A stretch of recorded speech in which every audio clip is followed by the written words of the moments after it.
Yeah, what's up, bro? It was good, my What boy. it do? Good What buddy. it What's up? What's up? What's Um, good? um, I don't know if you had any topics, dude. I know that Actually, Red had yeah. questions on how to use a point of control, so he wanted more specifics on that. So I'm basically gonna touch base on that very quick. But Cool, I'm more cool. than happy to touch base on anything anybody wants. But definitely want to focus on Red first because Red did want to understand how to use the tool and how it works over time. Oh, definitely. Let me go ahead and really quickly. By the way, we're making our way into this like 130 zone. That's TDO.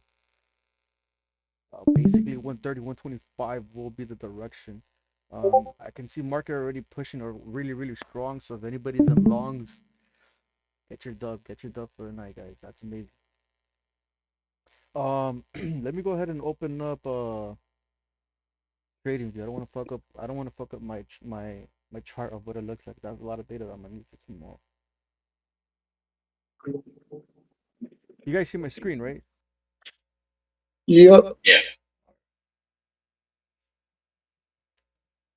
So everybody stayed green for the night.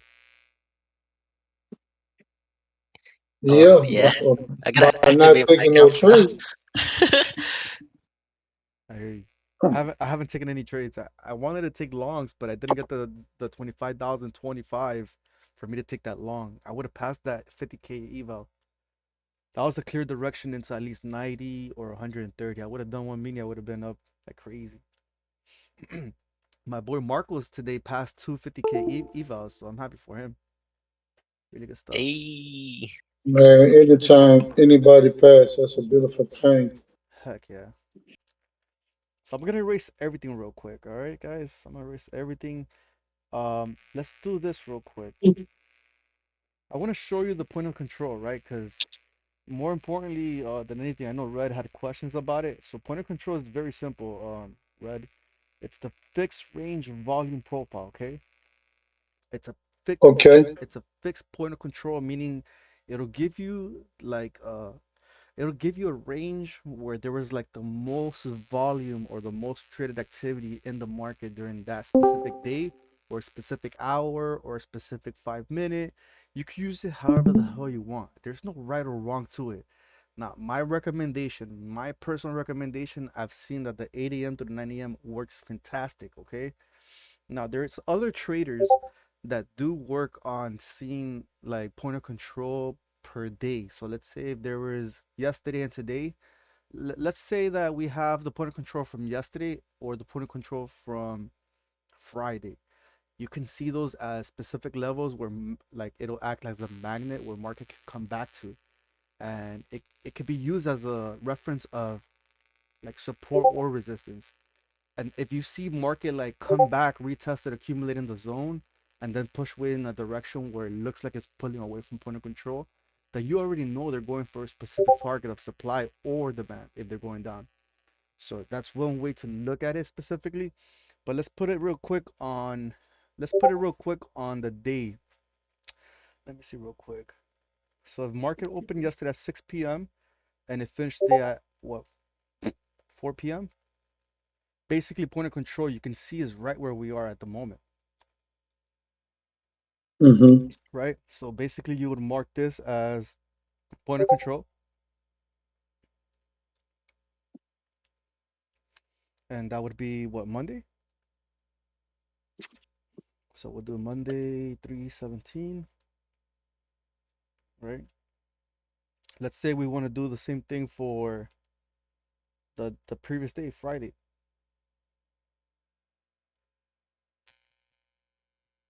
Fixed range volume profile, guys. Please remember that. So let's see, we go Friday, open at 6 p.m. and we went all the way to 4 p.m.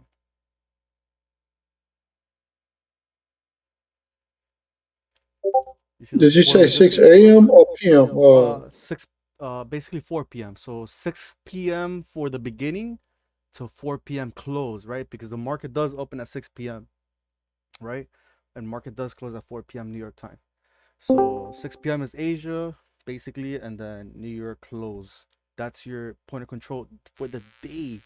I'm using the 1 hour so it's easy for you to see that like more as a representation, right? So in between this, you can see that there was rangy, right? So we have two point of controls right here. Point of control Friday. And what day was that? I don't remember. That was the 13th, Friday the 13th.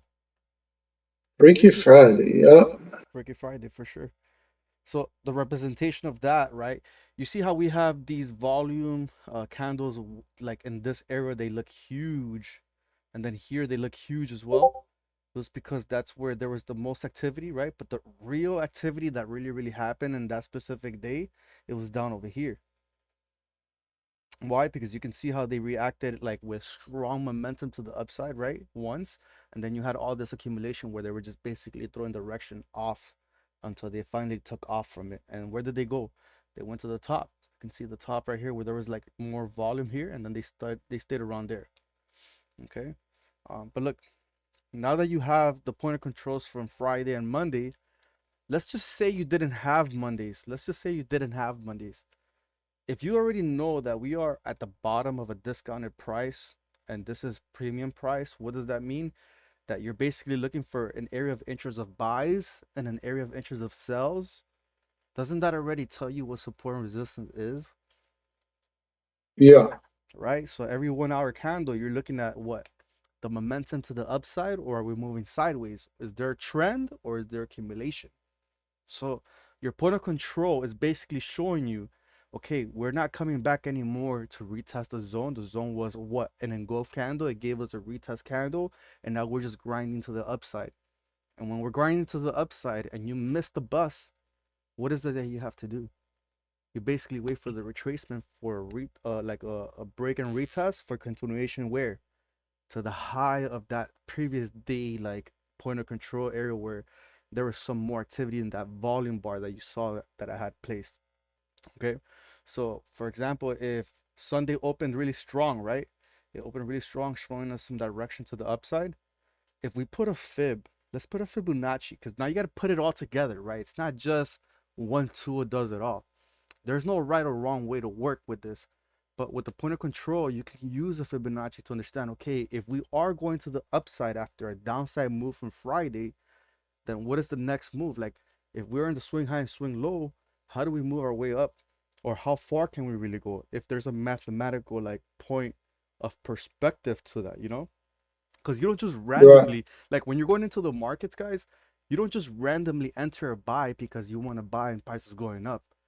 You really need to analyze your risk and the reward and where's your entry. As a trader, that's what you should always be doing. The first thing you always do is where's the risk if I were to take that direction, and where's the reward. If it's a 1-to-1, it's okay.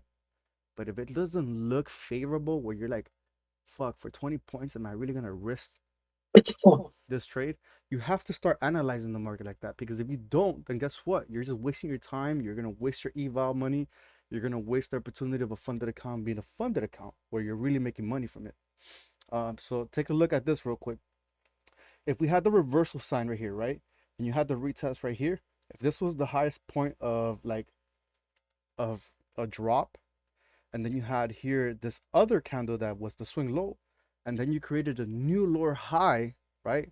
I usually, it's all subjective, guys. It's really all subjective. I personally like to do the fib based on my most previous lower high, swing high, and the swing low. Check this out. So if I know my point of control is right there, right, and I'm looking for some type of momentum to the upside, I'm gonna look at my fib, and you can see how perfectly this aligned as a swing low, a correctional move to the downside, and then it's correcting to the upside. So basically what you're seeing is you're seeing pullbacks into what? Healthy pullbacks, right? Let me see something real quick. Mm. Look at this major retracement zone, guys. If this is 100% of everything that the move happened and it made a major pullback into like the 786 zone, what I call this, which this is what I call like traveling to Miami, right? For a good time. I'm looking for the good time as my target and a major pullback. But if you miss the bus at the area of a healthy pullback, you need to let the market do its thing, because what does this look like right here? It looks like accumulation. It looks like a lot of noise. There's nothing really going on here. Does it look like something? And what in a way, shape, or form, it doesn't. All you're seeing is the break and retest. Is it 100 points? Yes. But for you to get in here, it's really hard to trade. Let's look at the 5 minute real quick. So if you have point of control and you know that we have supply over here, this is your main target. This is your main target. This is also another target, right? If you already made the bounce of a break and retest right here above this last resistance, you're just looking for your next targets, right? Your next targets would be here. Your next targets would be here. And your last target would potentially be around here. Potentially, right? Because you never know how far it can really go. The only thing you could do is react and hope for the best with your proper risk management. And by the way, good evening to anybody that has joined us at the moment. So let me go ahead and just change the color of this real quick, just so the representation can be a little bit more clean.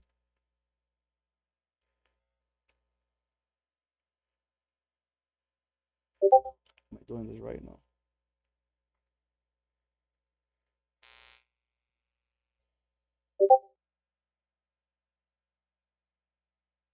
All right. So first situation is you can see the strong rally to the upside. You can see the pullback at the resistance. You can see how it looks like a flag, and then it gives you that nice push, retest, continuation to the top, right? Now you're just accumulating sideways until it basically confirms the key level and goes to the upside. We're already 50% retraced.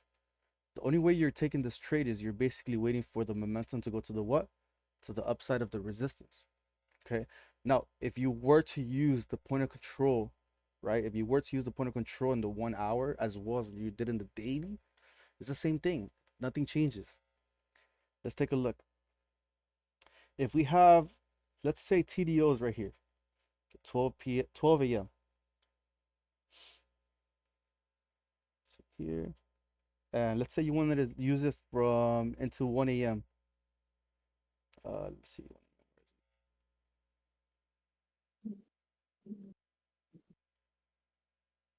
All right, there. Now you already know this is your point of control. So let's mark this out. Point of control, Asia, right? I'm gonna erase my fib because I already marked out all my zones, right? I already marked out targets or potential target 1, 2, 3. You don't need to go for target 5, 6, 7, 8, guys. Like what I always tell you guys, if you know the market moves by 60, 90, or 150 points, do you need more than that? You don't. You have to be mentally prepared to understand that, because a lot of times you guys are in great trades where they're 50, 60 points and you still want more, and you don't realize that the market is already in a situation where it will do a strong pullback. And maybe you had the sniper entry where it was just pushing away from a break and retest, but you got into a zone where now it's like reacting as a resistance and you're holding that trade the whole time, when you should probably have escaped the trade and enter a better level where it confirms a key level. So we have point of control for Asia. Notice how the Asia market had resistance, pushed away, came back, zigzagged around this area, right? Creating that fake drop and basically coming to the back. Me personally, if you look at the 30 minute, I like the 30 minute candles. The 30 minute candles, when Gonzalo showed me this, bro, it changed my mind to a lot of the way I was looking at trading, because now I can see specific areas where markets pretty much tapping specific zones. So I'll give you an example. If Asia started at 1 a.m., right? This is 12 8. This is where am I? Hmm, I lost myself. My bad, guys. I lost myself because I'm in the 30 minute. All right, here it is. I guess somewhere around here. Right here. No, I'm wrong. I was looking at it as PM as an AM session, meaning New York. My fault, guys. It's actually New York. Let me correct that.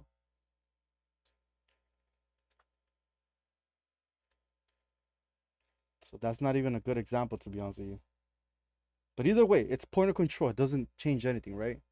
We have point of control after the market moved. Market already moved, and we already have see here. We already have like lunchtime. You know, lunchtime is usually algorithm. If market already showed you resistance, broke out, came back, retested support, and pushed to the upside, the one thing I'm gonna be looking for, and before I keep going, let me just make sure of something real quick. There's no way I looked at this wrong, unless I'm just tired and I didn't see that right. Oh no, I am right. Wait. I'm looking at Monday. My fault. I'm looking at the wrong day. Let me go back to it. My fault, guys. I don't want to give you false information.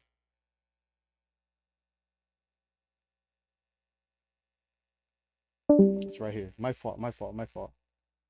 So it is Asia. What am I talking about?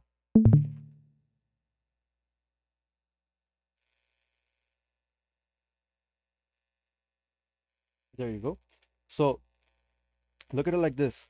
We had the breakout, right? This is basically Sway's favorite move. Sway loves a breakout move. So Sway probably entered here. He got in. He had a nice sniper move and basically comes back and retests.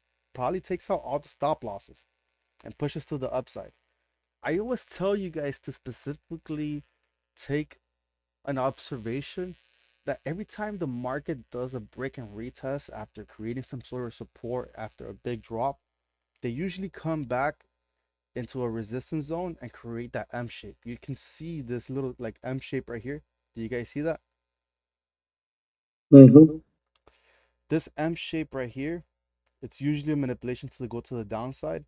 And all it's really doing is creating the key level for support for continuation and generating that liquidity for that push to the upside. Now, you can absorb that at 1 a.m., from TDO to 1 a.m., they gave us the confluence of what? The point of control with resistance confirmed into support. Next thing you know, market opens that London session, and what does London do? It manipulates to the downside, right? It manipulates to the downside and creating the like real like draw of liquidity for everybody that entered the stop losses right here, right? Confirming what? Strong buys right here. This neutral candle absorb every spinning top, every spinning top for whatever reason. It's a zone that creates some sort of like strong key level, especially when you look at it at the 30-minute or 15-minute. I've noticed that that's where I mark usually a zone where I would go ahead and pretty much put, let me show you guys real quick. With the fib, damn, I don't have a way to do it here. Let me do it real quick.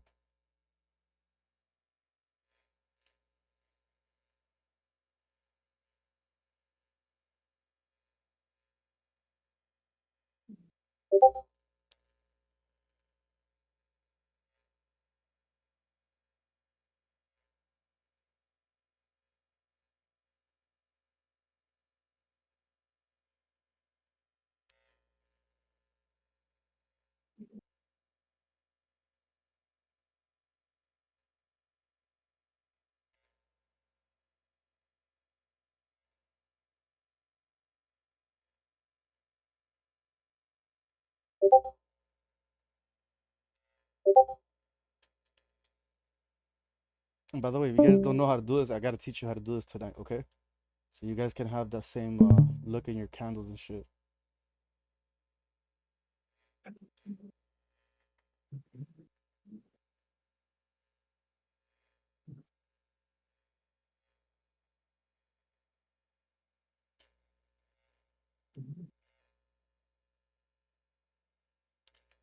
I did that already.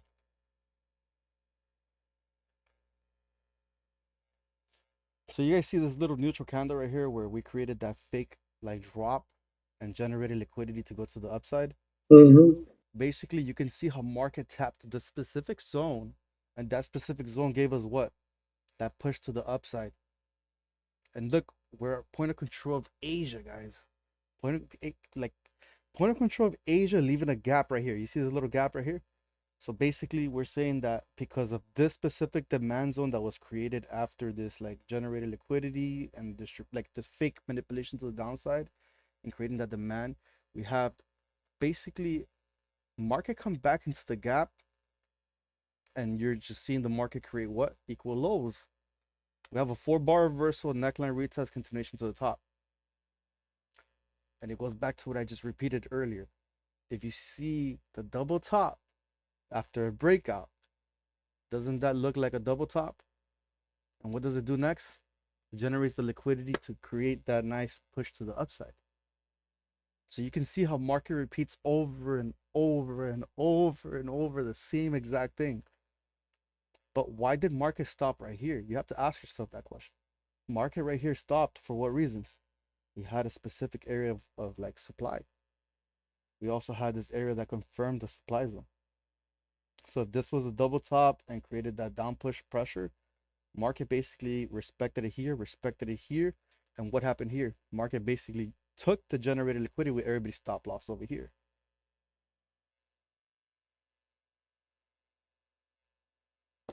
Understand? So this is Uh-huh. this is I think they call it external liquidity. Correct me if I'm wrong, guys, with that terminology. But that's No, you're basic. right. But that's basically what it really is.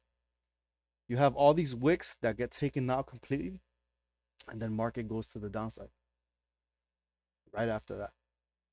So what happened right here was, if this was resistance, isn't this accumulated support created? So what are we expecting next, guys? Break, retest, continuation to the what? To the higher time frame supply zone. And what was Jimmy's call this early morning? 130 supply. He called 117, very specific, and it literally tapped 117. When he said that, I was like, God damn, this motherfucker was specific, straight up. So with that being said, that's how you're supposed to see point of control to become something that you utilize to become better trader at understanding the areas that acted as a magnet with all the little confluences that help you become a better trader. Any questions on that? Just the time. You when you say the 6 p.m. to 4 p.m., you specifically talking Eastern time, or you talking Central, or you talking? Well, You for know, I me, know you're not talking California. so remember, every time I'm talking about anything, it's always Eastern Standard Time. I don't care about any other time frame. I don't care Okay, if it's London at 3 a.m. I call it what I call it. For me, it's 3 a.m. London might be right. 9 a.m. for them, but for me, it's 3 a.m. You know, Got you. so whatever time frame it is for you, you use it to your best ability. I think for you it's like 12 a.m. at midnight, right? Yeah, correct. So there you go.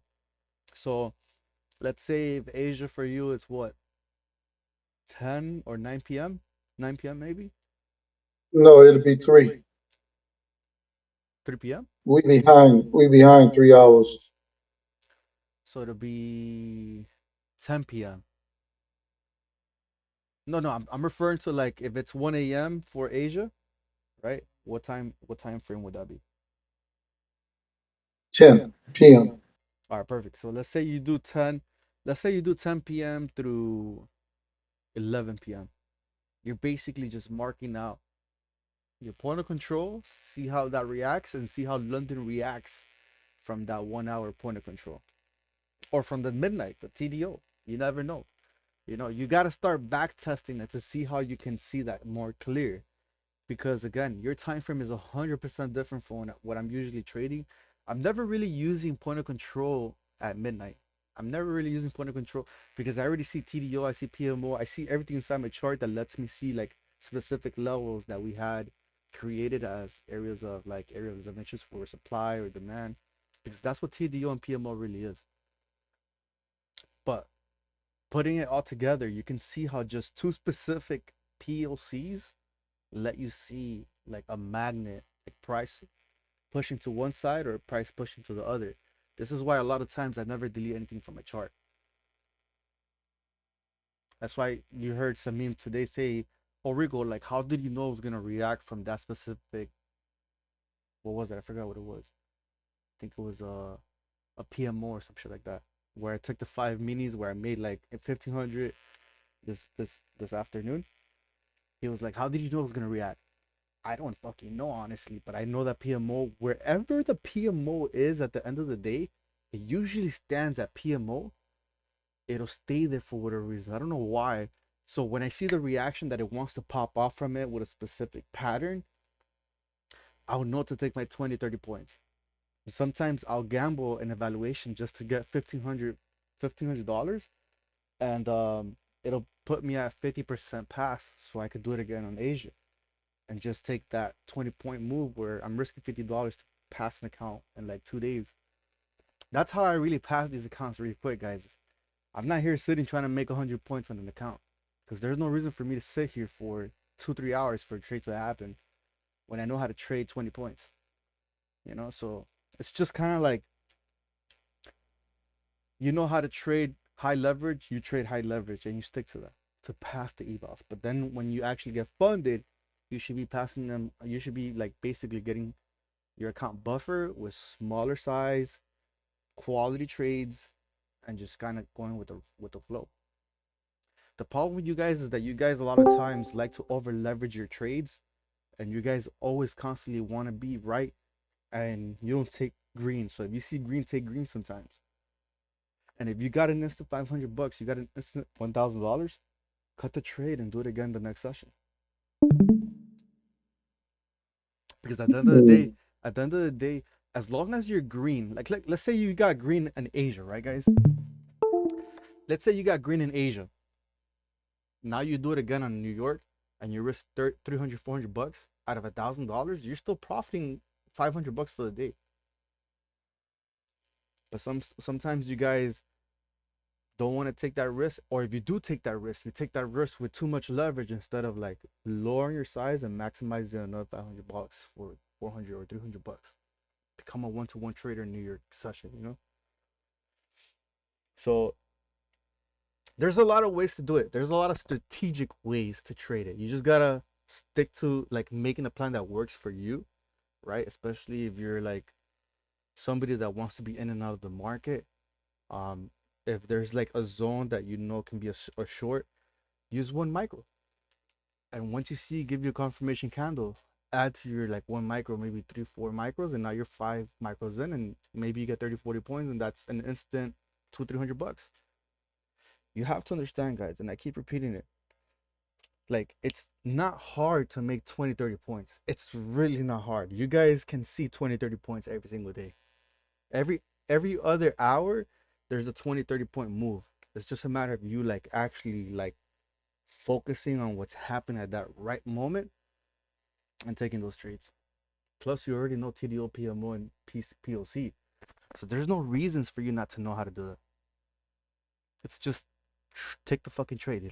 If there's a 5 minute continuation, there's a small little reversal, take it. Once the momentum dies, close the trade. Mm-hmm. So any questions on point of control, guys? No, I got it. Cool. There's no time frame. Sway, there's no time frame, bro. There really is no time frame. You could do the point of control in the 5 minute. You could do the point of control in an hour. You could do point of control in the daily. You could do point of control in the 4 hour. There's really no time frame, bro. That's the beautiful part about it. There's no right or wrong way to do it. It's all subjective. Now, me personally, I would tell you straight up, I use it mainly at 8 a.m. through the 9 a.m. just to understand point of control for New York Open, right? Institutions setting up their their levels in some way, shape, or form for them to do their magic, to do a sweep of liquidity to the upside or downside when they open. And then it helps me understand the orb a little bit more clean.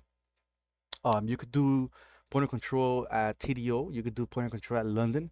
Those are high volume traded sessions that you can see how we would react to maybe push away from one point of control to the next. So in essence, you don't really need to stop yourself from putting point of controls all over the place. If you need to put a point of control for the previous session day plus like an observation of like a specific hour for London or Asia, do it. Because if let's say point of control is at the bottom for the whole day from previous day, and we are at Asia, London high, and push it away from it, you already have support and resistance. That's really what it really is. That's really what it comes down to. It reacts as a point of control for your resistance and support, and how do we go away from one direction to the next. Understand though that with point of control, it is a magnet, so price always does come back to that point of control, because point of control is basically a fair value of whatever the session was doing, with the most like trading happening in that moment.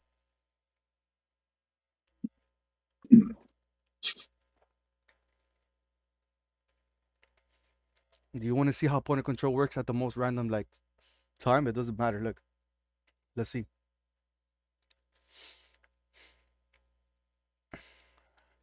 Let's do point of control for.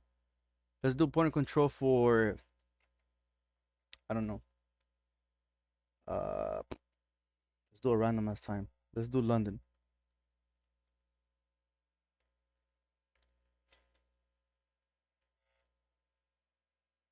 What was that? Oh, that's pretty cool. I didn't know you could do that. Wow, that's pretty cool.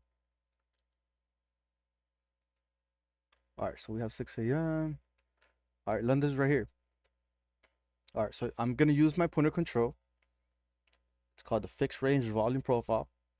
This is from Thursday, 4 a.m. all the way to 5 a.m., guys. All right, I have point control at that's 25,093. Point of control Thursday.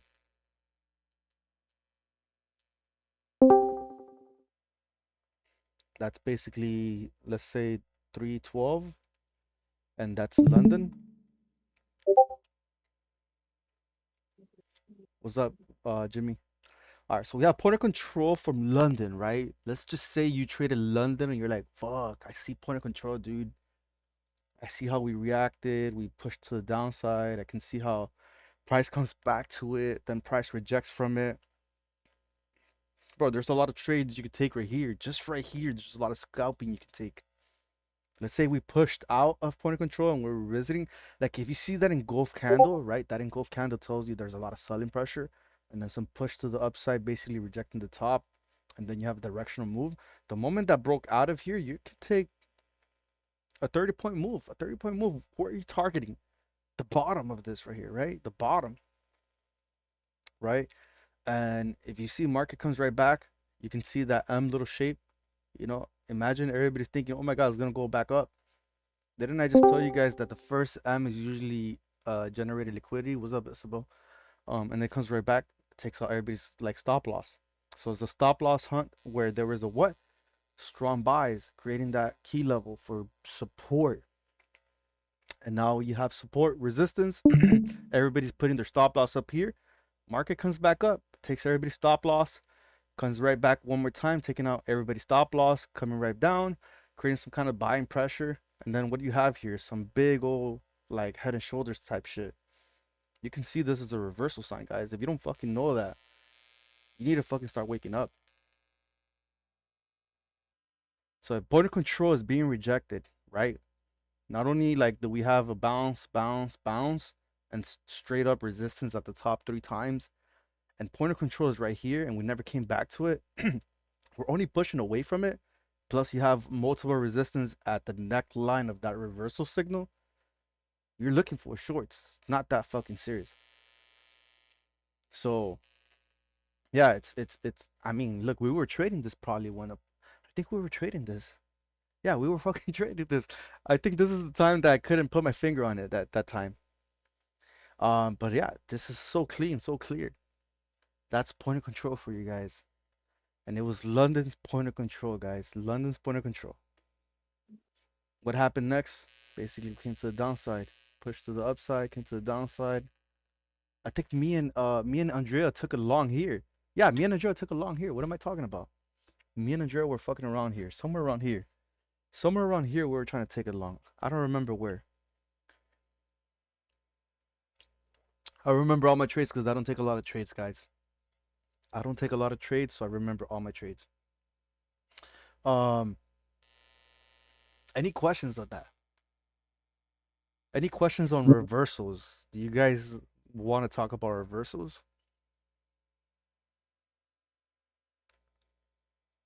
Guys, there's no dumb questions. You guys can ask me anything. There's people that pay thousands of dollars for somebody to talk to you about this in depth a little bit. of whatever that's working for them. Whenever I come to these sessions, I want engagement. If I don't get engagement, it honestly discourages me because I'm over here trying to really like go above and beyond to get content to help you guys out. PMO, Well, let's I talk. had my question. You pretty much answered my question. If nobody else have a question, I would like for you and Jimmy to go over them entries today. Them perfect Cool, goddamn entries because y'all both saw the short side.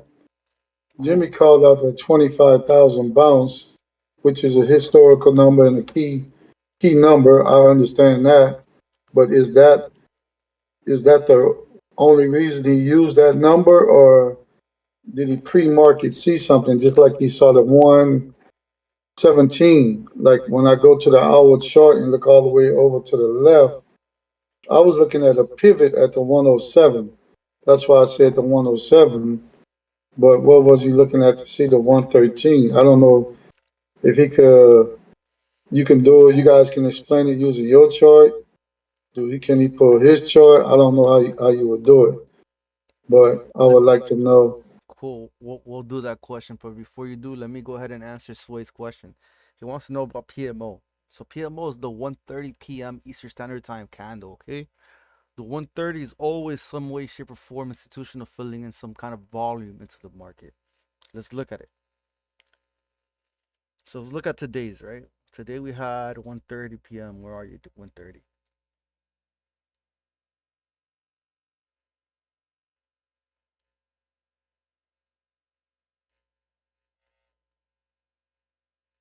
That's crazy, Ringo. Because when you say PMO, I'm thinking you think talking about. I'm thinking you talking about pre-market open. No, no, no, no. PMO is just like PM open, like the PM open. Because remember, lunchtime is from like 12, 1 p.m. Everybody comes back from lunch, right? It's always algorithm. You have to understand, guys. If you don't fucking know that the lunch is 12 p.m. to like 1:30, like those are algorithm Yeah. trading. Nobody's trading during lunch hour. All these guys in Wall Street are probably doing coke in the bathroom or having lunch and they're fucking dining and shit. I don't know what the fuck they're doing. Thinking about the Wolf of Wall Street. No, But you said it right. They're doing coke, paying for hookers, and so on and so forth. yeah, yeah. They're With the pumping they're retail pumping traders, one. they're doing their shit. You know what, all these like rich folks, with their little suits and shit. I don't know what the fuck they do. What I be doing when it's 12 through 1 p.m., I'm not touching that shit unless I see something clean. So here we go. So 1:30 p.m., right? So if you have Sway, pay attention because I'm not gonna repeat this again. Um, so at the moment of 129, you see how 129 closes right here? I'm basically putting my PMO session at the moment that candle closes. So at the moment that the 129 closes, you can see how the next candle opens green. All you're seeing is basically the market will create some sort of like zigzag around PMO. Let me show you guys. So that's PMO. You can see that we're very close to POC. We're very fucking close to POC. It's not gonna always be accurate, but you can tell how market's moving in and out of that PMO. So 1:30 p.m. What does it stand for? PM open. Okay. Gotcha. All right, guys. So basically, you can see how after they basically came back and took out everybody's like little stop losses and shit. You can see how they rallied to the upside one more time. You can see very clear that it was an engulf candle, giving you sign of a reversal. Basically, you can see how they retested the resistance, right, and they pushed to the upside. And basically, market is giving you permission. At this point, market is giving you permission to see those longs. Market is giving you the long.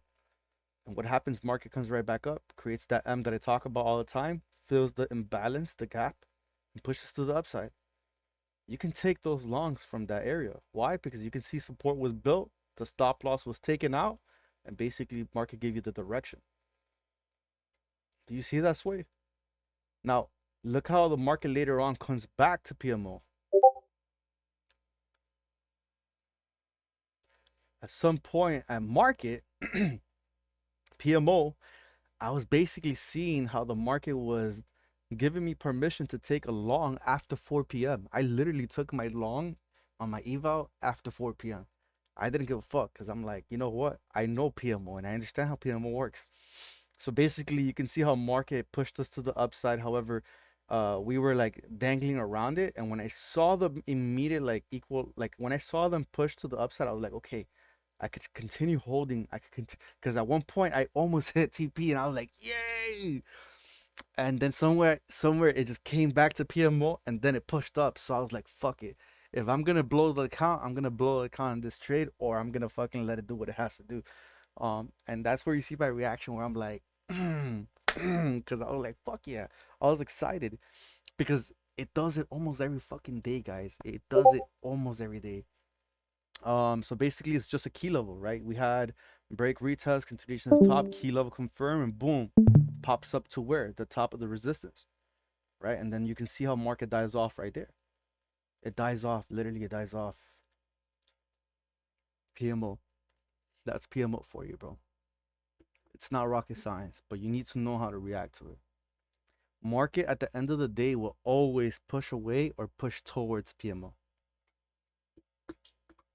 Let's look at the previous day. So that was Tuesday. Let's look at Monday. I'd rather give you real examples so you can see those kind of like things, you know? I learned this from somebody that I wish was still in this Discord. He would be proud of me right now.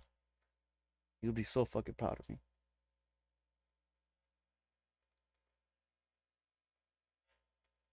Nah, it's Tuesday. What am I doing?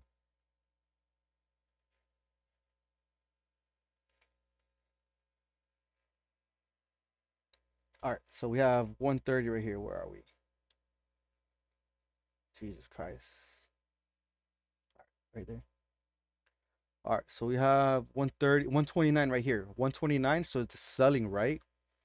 So notice how the candle closed down here. That would be your PMO, right? PMO Monday. And what day was Monday? 317, right? I lock it. Make sure you always lock your PMOs, TDOs, so you guys don't fuck it up, guys. So basically, you always place it wherever the 129 p.m. candle closes because the next candle is the 130, and that's where it usually has that open price. So we have resistance. We had resistance. We see more resistance. Market gives you direction, showing you that push to the downside. Right? We're now at support. This is now turning into some kind of like break and retest, right? To continue to the downside. And it's just pushing away. So the same way that you see it push to PMO is the same way you see push away from PMO. So imagine you're that sucker and trading in like lunchtime and you're like, fuck, I think it's gonna continue up, it's gonna continue up. And then suddenly people come back from lunch and you're gonna see how they move to the side and you can see that resistance. You can see the sell pressure and boom, it just drops. So all that move that you were trying to like hold that long, you're basically just seeing that drop. Oh, by the way, I'm my bad. This is 1:30 a.m. My fault, guys. My fault. My fucking fault. I'm explaining that shit wrong.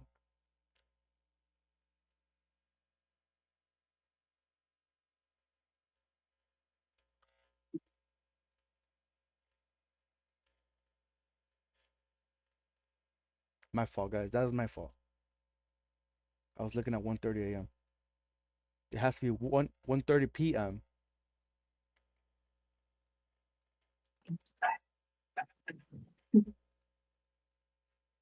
All right, here you go.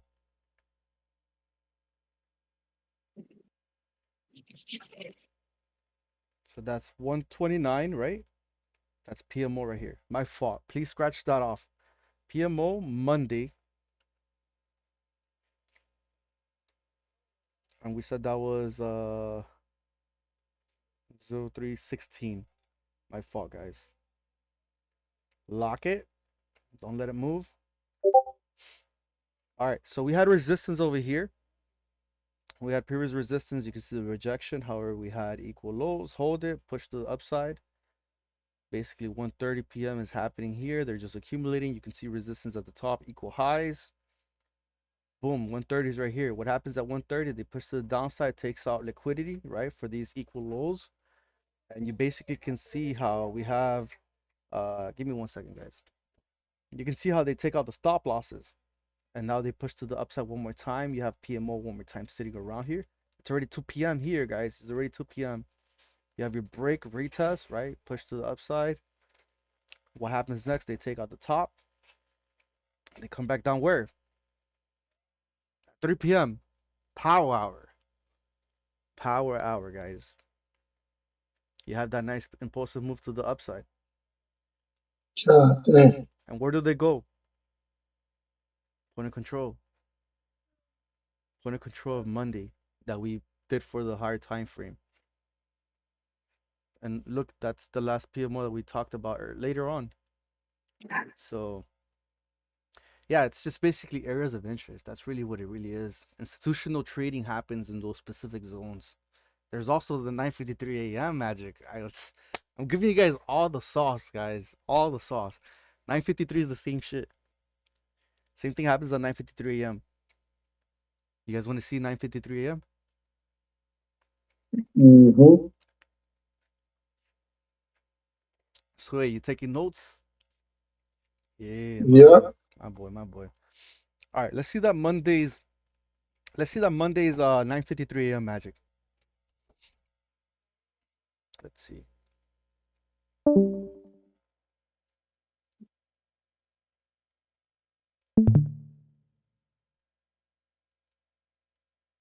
All right, here it is. Isabel, are you following through? Oh, she left already. Let me see, 9:53 a.m. All right, here it goes. One. So this is 9:53 a.m. magic.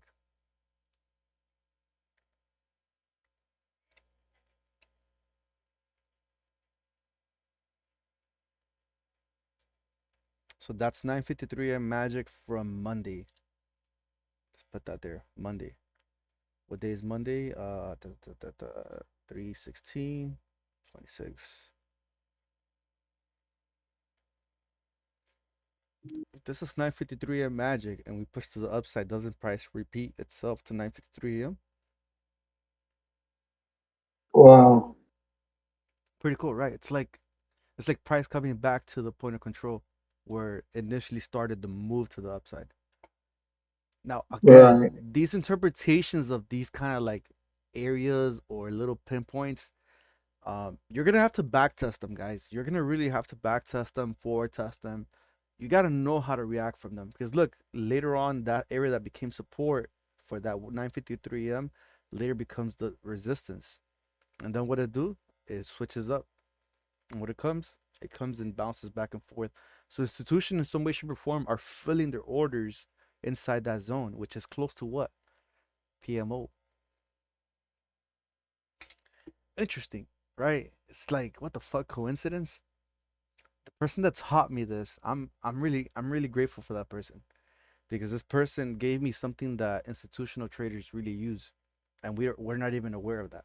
So if you go online and you try to look for this information, you're not gonna find that. I'm basically the only person telling you this like openly without you paying me how to use this in some way, shape, or form. Yes, rest in peace. Nah, he's not rest in peace. He's still alive. Um, but yeah, this is really interesting. When he taught me this, I was like, wow, it opened my eyes. He makes a lot of money. Yeah, I do agree. He makes easily 100K a month, and I don't doubt it. I don't doubt it. Um, so this is that. This is basically support and resistance, guys. That's all it is. It's just basically footprints of the market, and you can see how you're just waiting for those zones to get hit in some way, shape, or form. Resistance, resistance, internal liquidity. Boom. Comes back for retracement, right? Support, continuation to the top. If this is the resistance, where are they going for after the first area right here? Because they know that everybody's trying to aim for this, right? They know everybody's aiming for that, but they're gonna stall price to come back and continue to the upside. Now they can push really hard and come back to do what? To basically take out everybody that entered here and then bounce back up. Because that's just market, dude. All that randomness is on purpose. All that generated liquidity, they need that to be able to move. You don't move markets by going from A to B and C and that's it. You need to go from It's capital almost A like to lowercase it's a and then almost B. like you got to be thinking the opposite of the retail traders or what you're feeling. You have to fight again. Like, you guys have to stop thinking like retail traders and start thinking, if I was a market maker, how would I start making the most money while filling the best price to get the profits that my hedge firm or whatever institution that I work for needs to see the reports look A plus, you know? Because you have to understand, institutional traders or institutions themselves, in other words, they have unlimited amount of money. They have unlimited amount of money. And even if they're losing money, they're gonna find a way to make that money back. That's where you see those huge spikes and imbalances get filled and bullshit like that. You're just not thinking about that because you're thinking like a retail trader, like a framework. Oh, ICT unicorn this, ICT that, and some bullshit like that. Instead of just thinking of it like, okay, these are specific key levels that I need to wait for, see accumulation happen, generate liquidity, and then take it out and then go in the direction. Once you start seeing it like that, now you become an institutional trader yourself. Now you start thinking like them. This is why I tell you my mantra is so clean, guys. Simple. My anthem. Every single day I repeat it 1,000 times in my head, and I even vocalize it sometimes. I'm patient. I'm profitable. I'm one with the market. I repeat that in my head all day, every single day. Why? Because I'm repeating something in my mind that I engrave. Like, I believe it. Like, I am a market maker. Why? Because I think like them. Why? Because I'm waiting for them to give me the footprints to understand. Just because I think like that doesn't mean I make millions, but at least I have an edge to be with the market. Being in tune with the market comes with understanding those structures, those levels, those reactions. You know, sometimes when you guys see me like stall on even taking a trade, it's because I'm okay being not confident with a trade. I'm okay not taking a trade and missing out on it because there's always another trade. But when you become impatient, you become impulsive, you become emotional. Now you're an emotional being, not an institutional what? Footprint maker. This is why I'm able to call so many little things in the market or read price in a certain way because I'm just waiting for those reactions to happen from those specific key levels. That's all. Like, there's no magic to it. I'm not smart. I'm not any better than you guys. It's just basically a candle behavior interpretation. He making money. Look at the how 950 played out today. Top entry for shorts. Yeah, 100%. 100%. Let's look at that.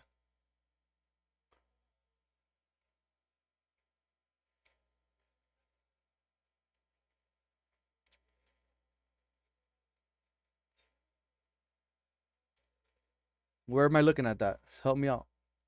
Talk. Actually, why don't you walk us through that, Jimmy? Walk us through what you saw. Like that, you I you offer. got you, chat. Like that, you answer Red's question. All right, let me do this for you guys. Share your screen. Can you guys see?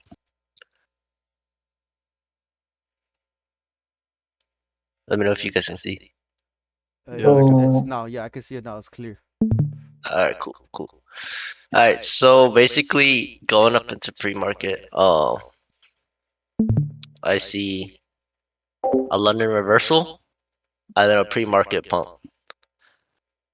So that signifies, buy side, market maker buy model. So we're aiming for this. We take it right at New York Open. We're going up, and I'm looking for a pullback, basically, for us to continue higher. We go on the 30-minute. The only thing I see before we take these highs is this right here. This is what you call a rejection block, right? And this is how I made that zone I was calling out. On top of that, I didn't have any other confluences that kind of lined up with this. So this is what you would call area interest. So I wanted to see a rejection and a pullback. We rejected pretty hard. This is when I'm starting to look for a pullback to the actual entry for my short if I wanted to short this market, which is that 80 area right there. That's where I got that. Or if you look at it, we're looking at 953. This is your 953 candle. You'd put a line there. Now look, it lines up with two confluences. It lines up with the 0.786 and 953. So this is a really good short as well. If you didn't take that 80 level, the reason why I got 25,000 as an entry was because if you look, we open, where are we? Where am I? Where the heck am I? Oh, we opened New York and we created a huge wick. This is also what you call a rejection block, but this is a bullish rejection block. Inside that, we have, if you mark a OTE of the range,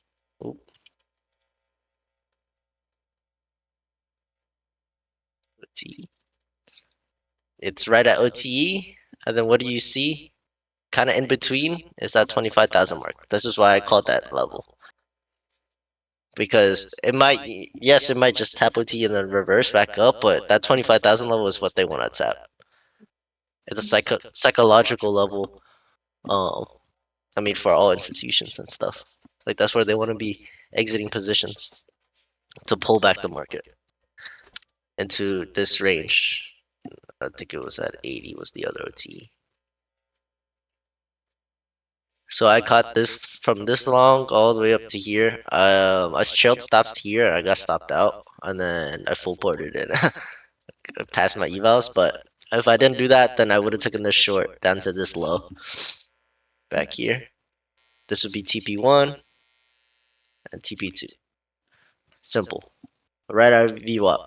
Now, if you weren't using VWAP as your a confluence or anything, the only thing you really have to do here to understand why this became the low of New York was just draw two horizontal lines at the wicks or at the bodies and then zoom out. Uh, you zoom out, you can see, look, what do we retest? What are all these? These are all highs that have been broken through, also known as, break of structure or change in state of deliveries. They want to retest this. If you wanted a more exact answer to that, ITCT wise, but what did this also create? If you're looking at market structure, is a market maker sell model, and now we're gonna complete a market maker buy model, heading back up to that zone I was calling this morning. Now, will we reject there? I don't know. We might reject there and then pull back to continue higher, but we won't know until we see. Um, but yeah, that was kind of like the breakdown of the day. I mean, I was pretty bullish because doing top-down analysis, if you look at it, I mean, what do we have here? It's pretty obvious, right? Uh, we have a head and shoulders here, guys. And what do? We retest the neckline. So what does that mean? It held pretty well. And if it breaks out here, what does that mean? We're going for this high. We're going for these highs. These highs. It's pretty simple. I mean, you just gotta zoom out and kind of understand where you're going for the day. But yeah, but basically that for those trades I called this morning, the reason why I wanted shorts was because we had this huge rally. So London kind of based for the reversal, right, guys? Uh, and I'll teach you something about rallies. Um, we'll typically have a push down, small push up, test the low, another push up, test the low. As long as these lows don't break the previous low like that, all it means is just it's gonna break out eventually, and then it's gonna run like this right here. You're just waiting to catch something here. I agree. Um, And it's a because break. they're Another protecting thing I can show you guys is right at Asia Open. I missed my entry because I was out with the boys. and I'm sorry to interrupt you there. And I do agree with Yeah, you, Jimmy. I've noticed that the reason why it never breaks below it, it's because the market makers don't let their footprints go. Like if it goes any lower, they lose. So they're protecting their own entries, their own fill orders. Exactly. So they're basing it. They're signaling. This is your signal. Look, three lows that didn't break each other after pretty strong rejections. Like, these are strong rejections. Like look at the candles.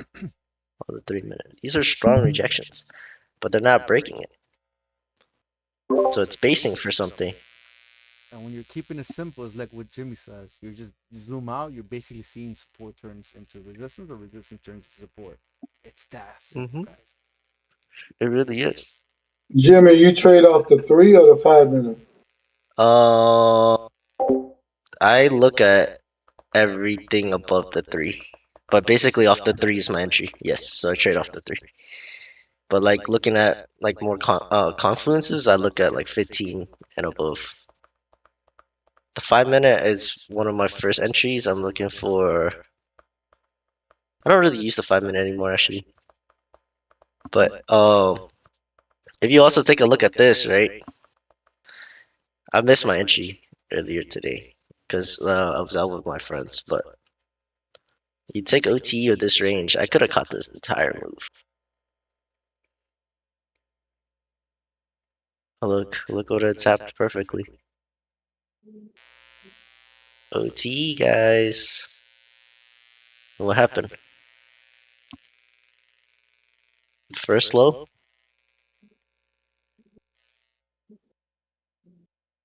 uh, second low,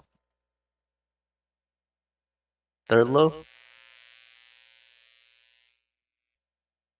and we rallied. And then if you didn't catch this one, you can also could have caught this one as well. This is OT as well. Look, let me delete this one because it's kind of getting hard to look at. But look, from that range, it's OT. Tap, tap again. Here we go.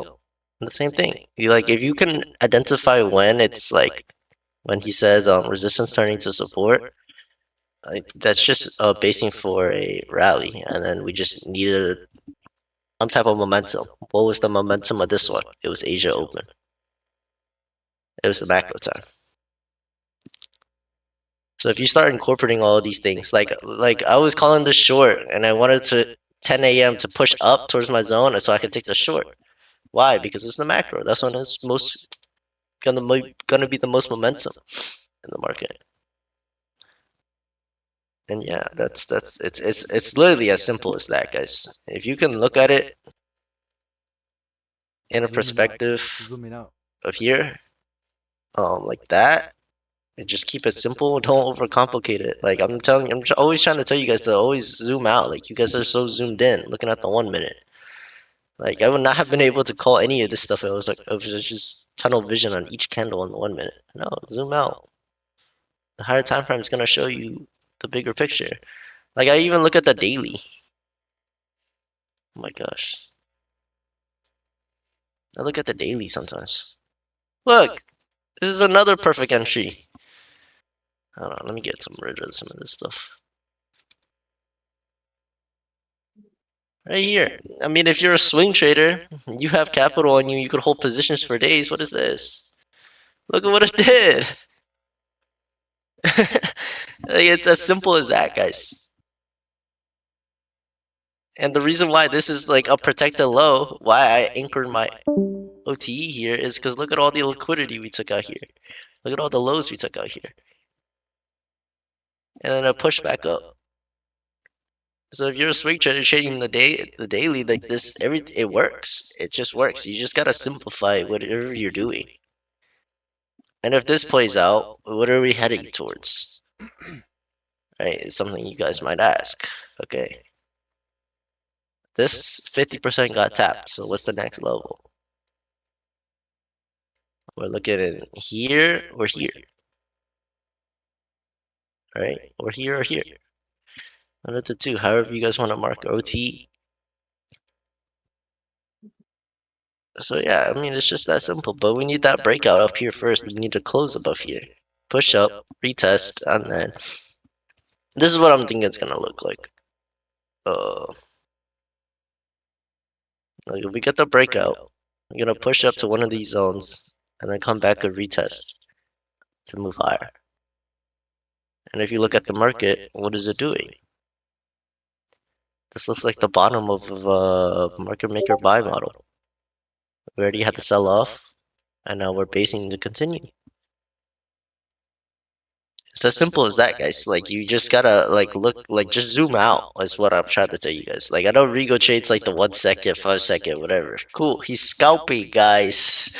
He's scalping. If you wanna catch like 80-point moves, 100-point moves, like from here, this 80 level I called, you place a sell them in here. Took those two TPs I told you.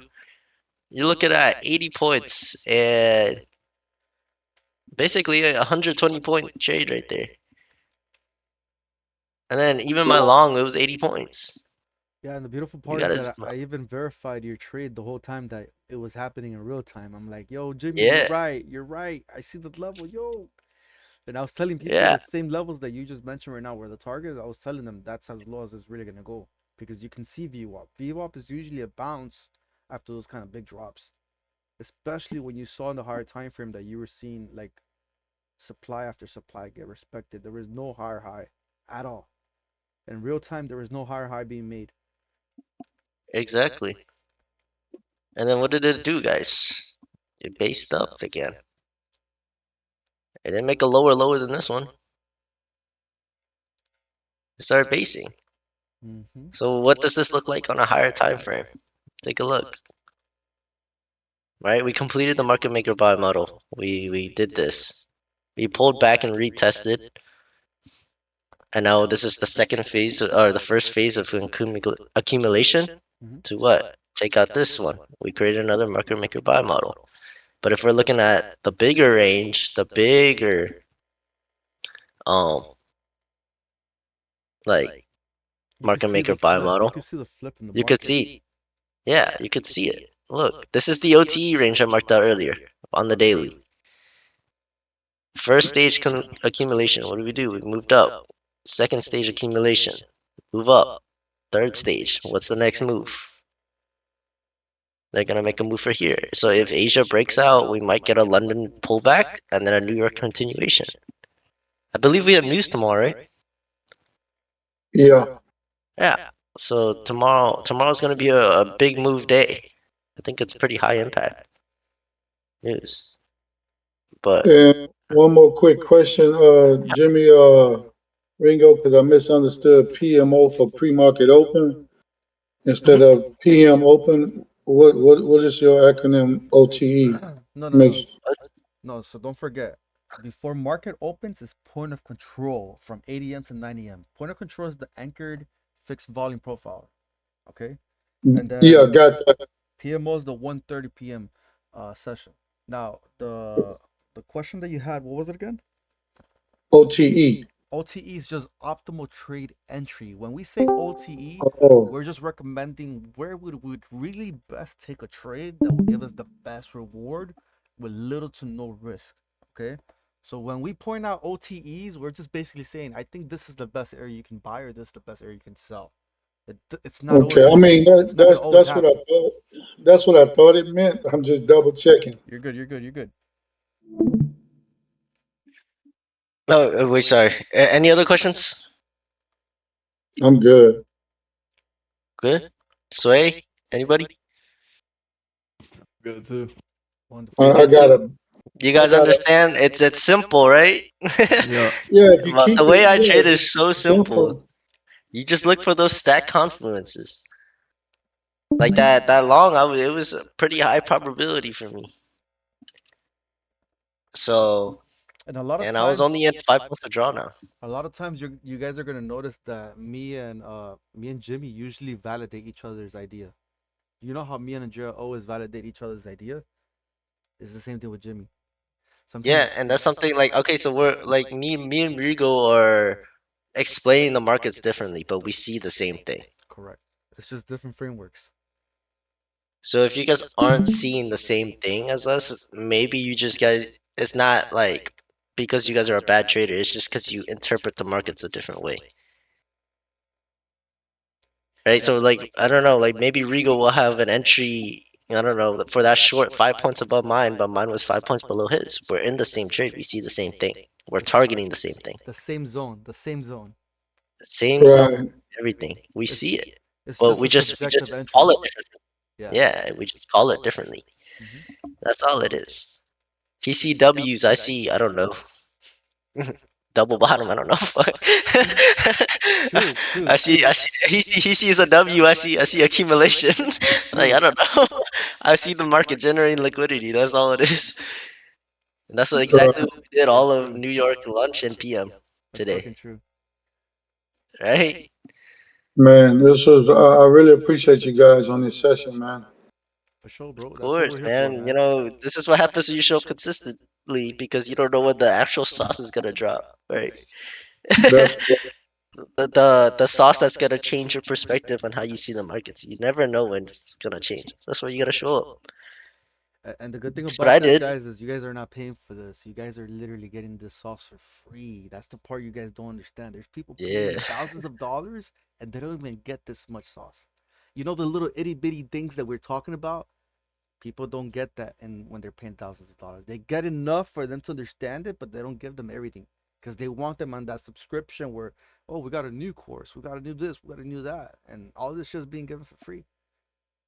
So take Yeah. yeah, advantage, take advantage. it's just a matter of finding the right mentors Mm-hmm. to help you with the, because you're right, is everything is basically out there for free if you look around and search. But you know, you guys said it this morning. It's a whole lot of bullshit too. These guys running around with videos, Lamborghinis, this, that, and the third. Oh, I made $5 million, and so many people are stupid and fall for this shit. Mm-hmm. I agree. I agree. And you guys have like right next to each other, you guys have people that are already becoming that. You get me? Like is it the comeback? Like that come up is coming. Like Nene right here, Nirvana. Nirvana's making money. I'm like, I'm surprised this motherfucker makes money like crazy. And he's my cousin, and that shit surprises me. I mean, I don't really get surprised anymore because at the end of the day, I know he has an edge. I know he knows what the fuck he's doing, and I know that the only thing he deals with sometimes is that he's greedy, you know. But a lot of you guys are starting to pick up on the little things, and I see Caesar. Caesar's one of them that is impressing me a lot. I'm seeing Caesar become this better trader every fucking day, just like Jimmy. So I know Sway is spending time with us here today, and I know Sway has been struggling with those evals and even funded accounts, but he's the next one to come up. He was already profitable. So it's just a matter of like I am fine tuning the profitable right smaller things. now. I Say it just need to again. break the streak again. I said I am profitable right now. I just need to break the streak again. There you go, bro. Yeah. There you fucking go, yo. And that shit Did you excites guys me, take that man. long? That shit excites me because at the end of the day, every single person in our community is a profitable trader. They just don't believe themselves yet. They don't have that tenacity in them to say, you know what, I'm gonna be disciplined to stop myself. I'm gonna be disciplined to not over leverage. I'm gonna take two trades and that's it. Every single one of you guys know what you're doing. There's not one person here that doesn't know how to read market. You know? Yeah. And you know what's so great about the community is we have such diverse traders. And again, that leads back to like we all see in the same thing, but we just label it differently. Right? Correct. You want to learn order flow. We have order flow traders here. I'm an ICT trader now. Oh, Rigo trades whatever the fuck Rigo trades, I you don't know. know? I don't know what the fuck I trade, yo. I don't. I It's swear a to God, combination of like four But you strategies. see, I'm like Yeah, like I'm like four right, strategies right. deep in If this you want bitch, to yo. read markets, like how you just have to pick who you want to trade like, but we all trade like the same exact way. Yeah. It's just different callings, right? It's just different. We It's just see different different things. frameworks. It's just different frameworks. That's all Yeah, it is. Yeah. you just, but like at the end of the day, like we're like this community is set up for anybody to succeed, and it's fucking free. Like that's was why I stress on you guys, like show up every day, you know. There's a lot of Because people I mean, that I was 15K in credit card debt when I was unprofitable. I remember that. Yo, Jimmy was Dog, depressed as fuck. Jimmy was depressed at one I point. was I was gonna like end it all. I had late night oh, conversations with Rigo. He was the one telling me just show up every day, and then that's what I did. And now look at me, That's right? crazy, Jimmy. I'm happy for you, bro. I'm really proud of you, dude. Like just as long as you don't give up. Like I mean, I tried seeing the market like how Rico does. I don't know how the fuck he does it. I'm gonna be The honest. pro the problem is that This motherfucker's edge is crazy, you know but what the problem is, guys. You know what the problem is? It's like what Jimmy says. I'm a scalper. I know how to swing trade, but inside of me, I like those 20, 30 point moves. Like I could go back and yeah, forth with that shit, and I love that. Like that little like, oh, like this market's trying to read me, but I'm gonna read it. So it's like I'm always constantly looking at it move, and I'm constantly calling those little moves all the time. So if you see me call out like areas of interest for like targets, they're valid. But inside yeah, that area, I'm gonna call that strong reversal to get 30 points, or that strong reversal to get mhm, 60 points. And that's why I always tell you guys, when you guys see me call out something and I tell you, hey, trail your target or trail your profit, it's because I'm fucking telling you that. Like it might reverse hard on you real quick, you know? So just listen to me when yeah, I tell you guys trail your profits. If you're listening to my call, I'm a scalper at heart. I only like 20, 30 point moves, 50 point moves max. If I'm doing a 90 point move, like I'm not doing that all the time, but I know how to call it, you know? So yeah. And I'm the opposite. I like 50 to 100 points, right? I'd mhm. rather just be in one trade for 50 to 100 points. And I might, I might be waiting for one of my levels to be hit, but Rigo's over here scalping his way down to my level or up to my level, right? It's So Right, true. right. It's fucking at, true. at the end of the day, like, what, like, it's who you want to trade like. It's what kind of trader are you, right? So, Yeah. yeah, Rigo might be scalping 20, 30 points to my zone, and then we see the same thing, and then he's taking that same trade with me all the way for True. 50 to 100 points. True. He might be getting more points, but I mean, I'm satisfied with the way I trade. Yep. I have no complaints about it. And I'm grateful for it. I don't know if you guys have noticed, but I've become more consistent at taking less trades. Like all my trades are like maybe two, three deep, and that's it. I'm not like before I would take 7 to 8 trades in a day. Now I'm like at 3 or 2. So that's an improvement from where I was last year. Last year I was like probably 20 trades deep in that bitch. I went from 20 to 7, and now from 7 to 3 or 4, maybe 2. That's growth. You just don't realize it because you're so like stuck in the present time that when you look back, you're like, wow, I have grown as a trader. Even if I may not be profitable like to a level that I want to, like I see all that growth and I see it inside every single one of you's growth. So feel proud that Mhm. you actually are becoming every single day 1% better. Yeah. Yeah, I think when you get to them higher numbers, 8, 9, 10, 6, 7, or whatever, that's your emotions getting the best of you. I think everybody should try to get to one or two, one shot, one kill. As with your trades. Yeah, max I try to trade in one day is like 3 times, but I literally I call it by 11 o'clock. If I don't have a setup by 11 o'clock, I'm done. I stay with no profit, no losing. It's just a break even day, and the very next day is gonna be That's even awesome. better, or you'll actually find the setup and everything. You just gotta be, like patient. You gotta be patient. Wait for your setups. If you don't wait for your setups and you get in, you're gonna get fucked. Literally, Right. it's happened to everybody.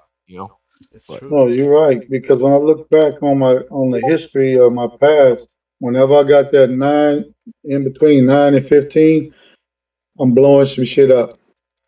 yeah, like Uh, you get impatient. You don't wait for your setup. You're like, oh, I know this is gonna go up, and then you get in too early. You blow your account just to watch it go your direction.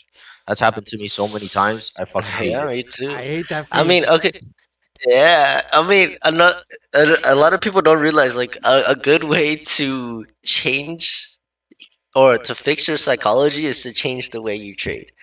And I'll give you an example for this. I used to be a scalper because I wanted to trade like Rigo. Like I was like, how the fuck does this man read the markets like that?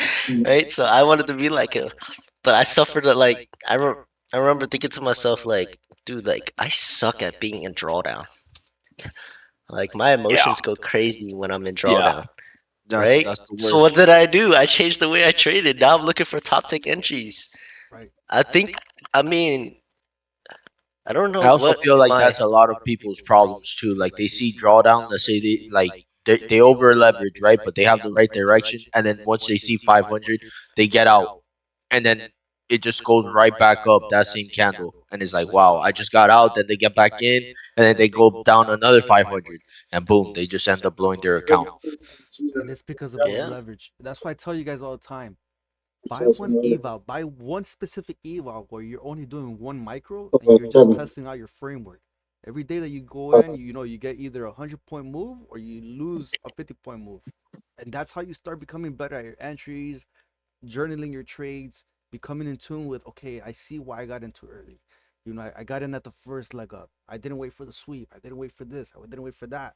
And then you start putting it all together, and then you become like what? Like this superstar where you're like, okay, I see what I was doing wrong for a long time, and all I gotta do is start being consistent with one micro. And then once you're one micro deep, now all you're doing is bumping it up to 3 micros, and then you're bumping it up to 5, and then you're bumping it to 15, and then you're bumping it to 3 minis. You're like, oh shit, I'm a big baller now, you know. So you start seeing the pattern of the market move in certain waves, and then you start seeing the best picture. And once you see Yeah. the best picture, there's no going back. You just go, man. That's how you do it. And then same thing with copy trading. Like I actually just made this realization recently when I was copy trading 20 Apex accounts, dog. Like when I full putted 20 Apex accounts, I didn't leverage 6 contracts. I didn't just full port 6 contracts. I did 120 because that was across 20 accounts. It's a different perspective. Like, and then one copy trading as well. Like, oh wow, one like 10 micros, one mini might not seem a lot, but if you're doing 20 accounts, that's 20 minis, dog. Yeah. 100%. Yeah, and even For then, like sure. if you really think about it, like you see everybody, Jimmy, Regal, me, we're you see us make like 1,000, $5,000, whatever, 30K in 1 week or whatever. That shouldn't make you feel any type of way. That should drive you to perfect your strategy to get to that point of like, oh, I'm gonna end up making a 30K week. Like getting the perfect entries and everything. It's really just perfecting your strategy and your entries and everything. And then like for example, man, just 500, $600 daily or even $400 daily, you're making a big amount yearly. So like you don't realistically need to make 1,000, $2,000 in one day. You could literally just make 500, $400. You're already at the 100K yearly salary. So it's all a perspective, and it's the greediness of money as well. Like it gets the best of people. Yeah, Here's I know I gotta tighten up on my discipline, but I'll know when I've arrived, and I'll consider myself good. Like what Ringo's saying, when if I can get to pass them evals in 1 or 2 trades or 1 or 2 days, that's the shit to me. Yeah, so Yeah. like with evals is like you're more risky. But once you get to the funded, you really have to put your rules to play. Like really, really put your rules to play because you can blow an eval, but then when you blow a funded, oh my god, it hurts a For hundred times sure. more. my Then it my gets to your head. my opinion to everything that has to do with becoming profitable and consistent is simple. If you can't lose $250 a day and you can't make $500 a day, you're not gonna get to that next level. You have to consistently No, start small. You know, yeah, you need to start I small. remember when you started to you got me into it. You're telling me all I want you to do is just lose 200 daily. Get used to losing. Don't get too thinking about winning all the time. Get used to losing because at the very beginning you're gonna end up losing a lot, and you're gonna have to be okay with it. And then the very next day you're gonna be green. Maybe not, but whatever. You're living on for the very next day, and that's what matters in trading. You know that's crazy because I remember him. I remember that. I remember him saying that to you. I remember that. And I was like, get used to losing, man. He tripping. Yeah, 6, 7 months ago, I said the same thing, man. But man, bro, But it the changes stat the put, attitude toward yeah, trading. hmm The the best way you loser. And view while we're trade, on the the way you topic, trade, and everything. The best loser while we're pays. on the topic of risk management, like for you motherfuckers that are greedy out there, let me tell y'all something. You hit that one banger trade and you want more. Let me tell you something. and this is straight stats, right? This is statistics. Mm-hmm. If you have, if you win 3 out of 5 trades, let's say you have a 60% win rate, right? If you win, and you know that you can either win 2 more trades or 2 more losses before you take another one. Your chances are 50-50, dog. Your chances of another winning trade goes down after you win a trade. The longer you stay in the Mhm. market, So, the more you open yourself to risk, guys. The longer you stay in the chart, yes. the longer you open yourself to lose. That's the Bro, you You're reality. right. over leverage and you get that win, you better start running with that money and not give it back. You're Yeah. right. You guys, right in what you're saying because it all comes back down to the psychology and the discipline. It's just like I just because I know my discipline was out of control. I just begged my wife to come. Look, I need you to do A, B, C, and she does that. And she's just entered her first uh, combine, and she's 1100 from passing her one and only combine. I'm like, ain't this a bitch? I done blew, I done blew 20, 30 of these motherfuckers, and here you are. But she's taking those little, like what Ringo talking about. You guys are talking about them little green days. She's taking that 100, 200, 300, 600 It adds was up. her best. I think the best day. I was like, wow. Yeah, but like if you also take into accountability that if you're copy trading, you know, 600 across 5 accounts, how much is that? That's like Don't don't $3,000. That's like three don't thousand. don't get me wrong, Jimbo. I'm 1,000% with you on that because I'd rather be copy trading 5 or 10 than 1 or 2 because you don't need that many points. And like you Yeah, you guys say, don't. if you sit in front of the screen long enough, you're gonna see a 10, 20 point move. Exactly, and you're gonna catch it. It's just if you're satisfied enough to realize that, okay, you took a 10, 20 point move for like $200, but it's across 20 accounts. Are you satisfied with that? Are you Hell to satisfied the with yeah. $4,000 on the day? That's a lot of money still, You're not right? getting that on the job unless you're a doctor or some type shit, lawyer, some Not type even shit. that. You Not even a You know what doctor I mean? will pay that make much. 200 daily across 5 accounts for the year. You're at least making half a mil. That's all you need, bro. Yeah. I mean, it is, Hell yeah. but my That's good. strategy, like what I tell you guys, and this is something I always preach, is always, unless you're a new trader, but always try to pass your evals as fast as possible. The last thing you Yeah. want to do is be stuck in eval hell. 5 days And Yeah. max. Five days 100%. max. Your I goal is agree. to make yeah, look. Your goal is to pass So the you got eval in then five you're days. gassed out. You're Mm. gassed out mentally, everything, and then once you get to that funded, you blow it. You're gassed out. Guys, and something I want to tell you guys as well is, if you're passing a lot of evals at one time, like by copy trading, activate them, but don't trade them the next day. right. Take a break. Let the market reset to a new week. Reset your psychology. Reset this, reset that, because you're gonna be cocky, dog. Oh, for You're sure. gonna be cocky. Like these, before I got my last payout, I passed those evals, and then I didn't look at the markets for a week. I'm pretty sure for an entire week, and then I got a payoff of it. Will I do it with these apexes? Probably. Oh yeah, I'm not trading them probably until tomorrow night. Like I'm not touching the charts at all today.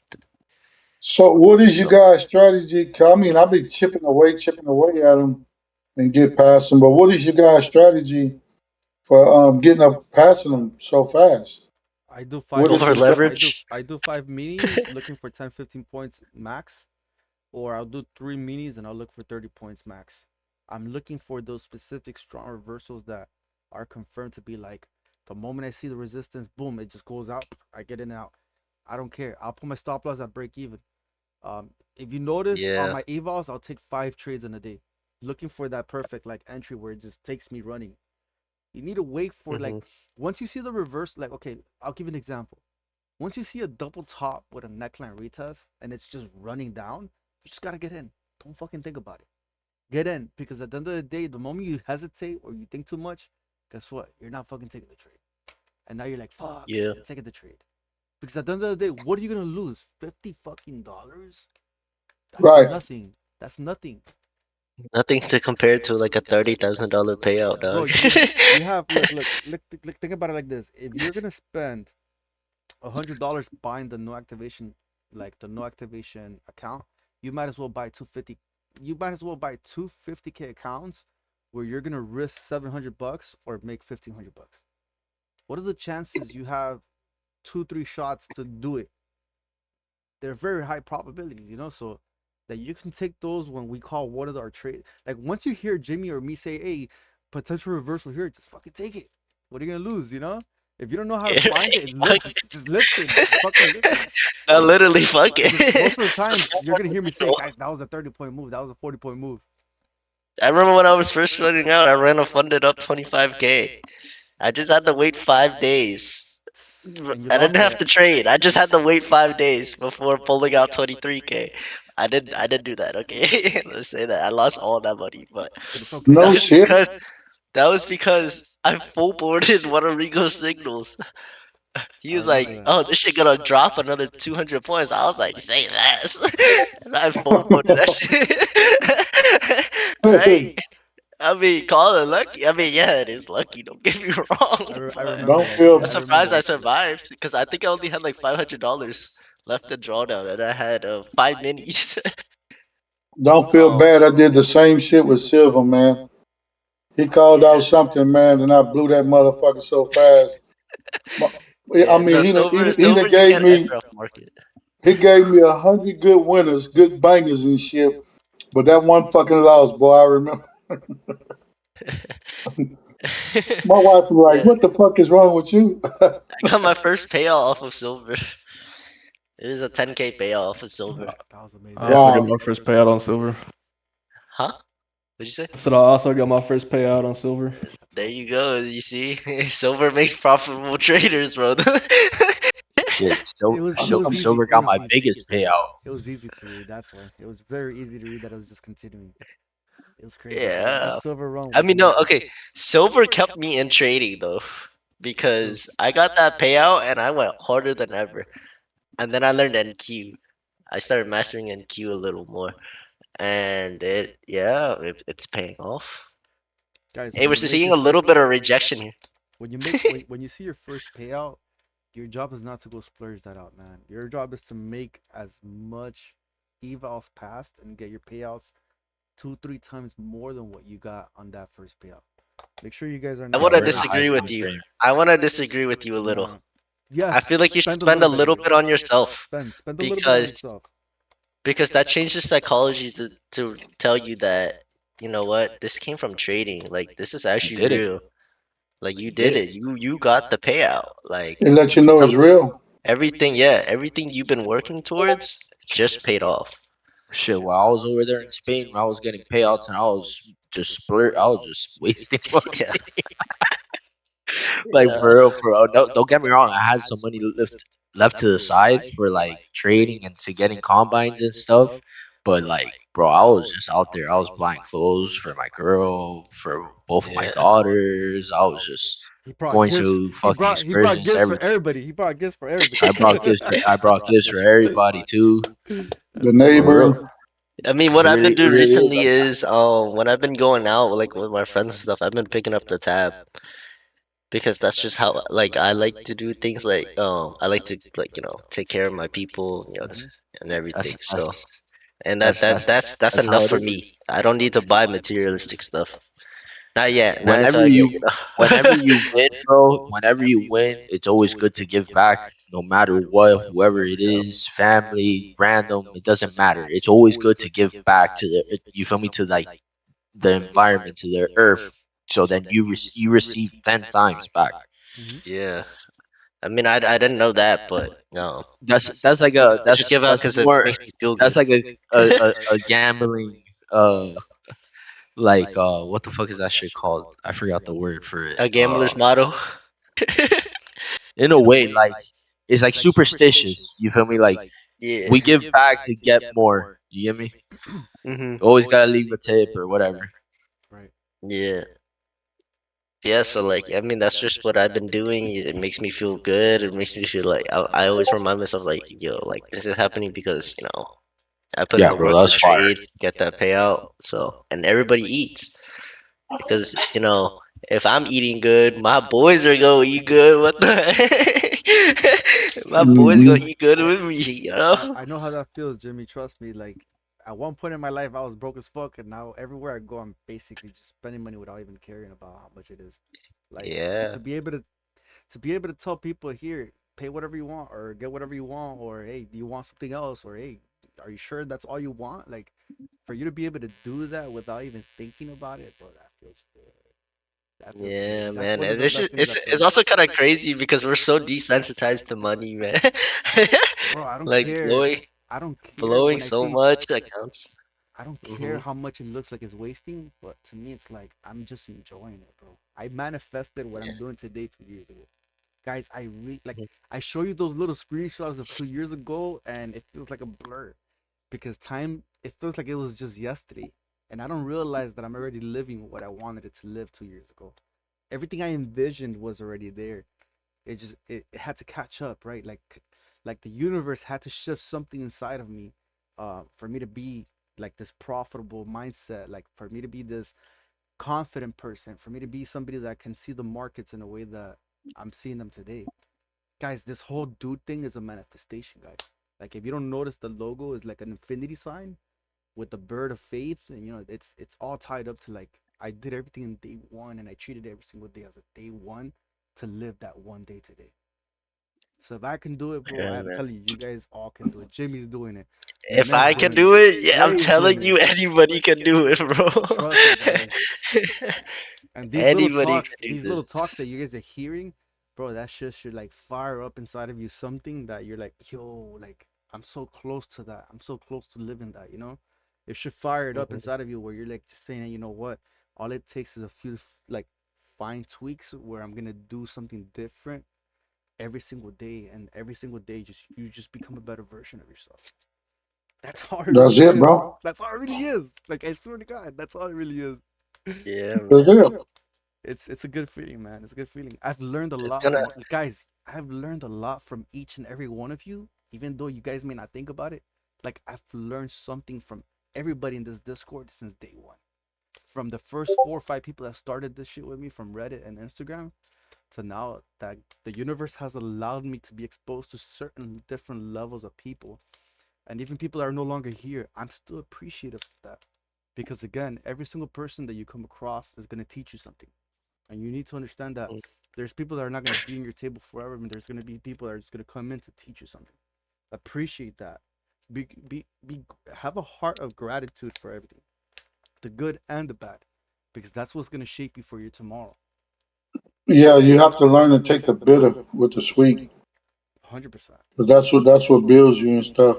Sometimes God reveals things, and He just takes certain people out of your life so He can get you to where you need to be. 100%. Hmm. Right in front. I had Back this. test and journal, guys, too. I think forward testing is gonna be the best for any situation, but back testing on the weekends, um, I you sent you know, guys I sent you guys a screenshot of what my folder looks like. That's my journal. My journal is all digital. I sent you a screenshot of what my journal looks like, and you'll see every like I show you guys chart patterns, back testing, liquidity trading, the 30-minute strategy with Gonzo. I have so many things I just go back and look at, and I'm like, wow, I remember these things. Like I really am doing something different. And even though I don't call it whatever the fuck those little like things show, I know that I know what I know, because I know too many strategies that I'm like, I don't even know what to call it anymore. But you know what keeps Or me you just humble? making it your own, bro. Yeah, I'm just making it my own little edge. But you know what keeps me humble all the time? This right here. I started off in McDonald's when I was like 18 years old. And I remember my manager, his name was what was his name again? Mario. His name was Mario. I remember Mario always telling me, Rigo, it doesn't matter what you do in the world. Like you could be in any career pathway, just make sure nobody ever like takes away from you to be the hardest worker. Don't ever let nobody tell you that you're working too hard or that you're putting too much time for whatever pay. And if you have a job today, guys, be appreciative of that. If you have some kind of consistent salary, take care of that and give it your all, just like you are for like trading. Because at the end of the day, that's what's sustaining you to be able to become a profitable trader in the long run. So don't forget where you start from and where you will get to, because at the end of the day, that will keep you grounded to be able to become consistently profitable as well. So Hmm. take it for what I literally keep this in front of me. It's like every time I go to McDonald's every weekend as like a religious thing where I go in to remember. I swear to God, guys, I go to McDonald's. I order myself a coffee. I order myself a number two. That's the egg sausage McMuffin. And I drive by a street called McDonald's Avenue. I swear to God, guys, it's like the universe at one point was allowing me to walk through this McDonald's Avenue, and I remember talking to myself, and I'm like, dude, this is crazy. I'm walking through the street where it all started, where my first job started, where I was like a hardworking person. And I remember somebody once telling me that I was working too hard, and I was making it harder for everybody else. And that manager Mario, like he literally built inside of me something that really stuck with me. It's like no matter what you do in this world, just give it your best, always, always, always. So if you're showing up every single day, guys, if you're showing up every single day, I promise it'll become better. It'll become better. It'll get better, and you're gonna be better. So I don't know why Yeah. I'm telling you guys this, but I will tell you something that you can never forget where you start. You can never, ever, ever let this shit get to your head. Not the money, not like where you can land. Just stick with a humble heart, because as fast as you can get is as fast as you can lose it. So show gratitude to the universe. Pray to God. Thank Him for whatever you have. I'm a person of faith, so I will tell you that it's all God allowing you to be in this industry or in this journey, and that pathway is Him like just preparing you every single day for that. And you just gotta be ready for whenever it shows up and take the bull by the horns, you know. So enjoy the ride, enjoy the journey. That's all I can tell you. Enjoy the ride and enjoy the journey. There's been so many times I've cried in frustrations while I'm showering, like, and I literally ball up like a little baby fetus. And I remember when I would cry and I'd be like, what the hell? Like, how did I get myself into this? But I'm already too deep into this to let go of it. You know, it's crazy. Like, there's a lot of stories I could tell you guys. There's a lot of stories. And I remember when I was just basically not even profitable, but I believed I could get to it. And I'm doing it.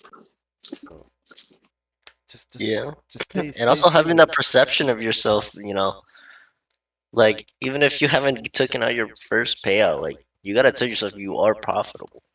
You have to. Because if you're not speaking highly of yourself, if you're calling yourself unprofitable all this time, you're gonna be unprofitable.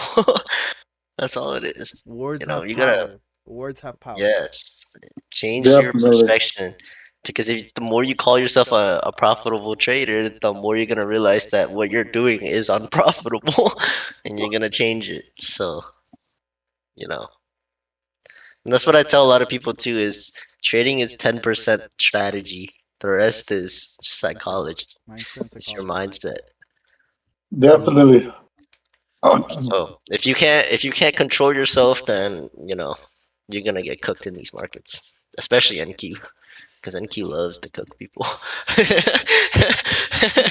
You know that there's people that really don't touch like NQ or any of the equities just Hmm. because they get cooked and they stick for forex with for like forever, and they miss on Of all these course, great yeah. swings just because they're scared. Yeah, you should be proud of yourself that you're even touching it. NQ even not being profitable at this very moment. If you're not profitable, you should be so proud of yourself, because one day it's just Hmm. gonna all click. Trade It's gonna all NQ, you click. could trade any other market. Yep. If you could trade NQ, you True. could trade anything because the volatility is just Why insane. silver? That's why I got my first payout on silver because I was trading NQ. I was expecting to get so manipulated to the point where when silver started running, it fucking ran. I remember at one point I told you guys, I'm like, yo, like NQ and silver move almost very identical, and that's why I was confident in a lot of the things that I was taking in silver. So Yep. that's it builds you different, man. It really does. Yo, but No, guys, but glad everybody's here though. I'm glad that you guys all got to stick around. I know a lot of people wanted to stay around and they probably got things to do, but yo, this was a great session. An hour and 45 minutes of just straight up strategy, tools, different ideas, different perspectives of the market, and more importantly, the mindset. We're all sharing something that helps us like log out and think about what we could do different, think about what we're doing better, think about where we were a year ago and where we will be in the near future. So keep at it, keep going, and we definitely will be back in the markets at 9:30 a.m. tomorrow. So thank you guys for For hanging out. sure, guys. Y'all take Once it easy. again, appreciate it. Always, guys. Dale, take care. We'll talk tomorrow, all right, guys?